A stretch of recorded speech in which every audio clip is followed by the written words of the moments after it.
जमशेदपुर के इस विशाल कमर्शियल वाहन कारखाने में सुबह की पहली किरण के साथ ही मशीनों का शोर गूंजने लगता था। यहाँ राजेश प्रोडक्शन प्लानिंग मैनेजर के रूप में कार्यरत थे। इस कारखाने में ट्रकों और बसों का निर्माण होता था, लेकिन हर ग्राहक की मांग बिल्कुल अलग थी। कोई लंबी चेसिस मांगता तो कोई विशेष लोड क्षमता। एक महीने तो जैसे ऑर्डर की बाढ़ ही आ गई। लॉजिस्टिक्स के लिए सफेद ट्रक, माइनिंग के लिए पीले टिपर और स्कूलों के लिए नीली बसें तैयार करनी थीं।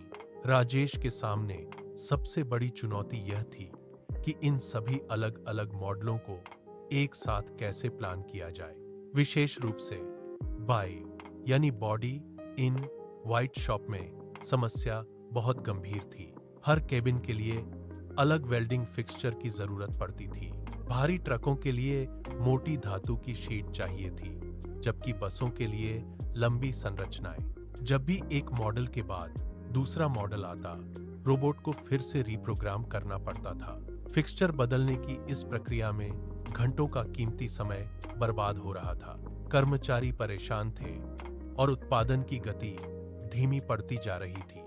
राजेश देख रहे थे कि कैसे छोटी छोटी तकनीकी रुकावटें पूरे कारखाने की रफ्तार को धीमा कर रही थीं।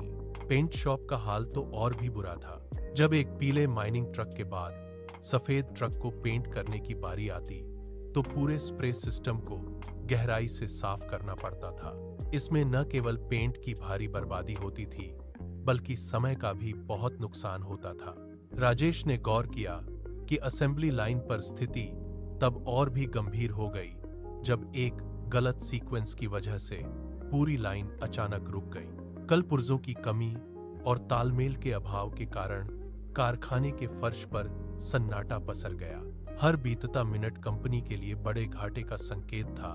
राजेश जानते थे कि अगर अब कुछ नहीं किया गया तो समय पर डिलीवरी देना नामुमकिन हो जाएगा।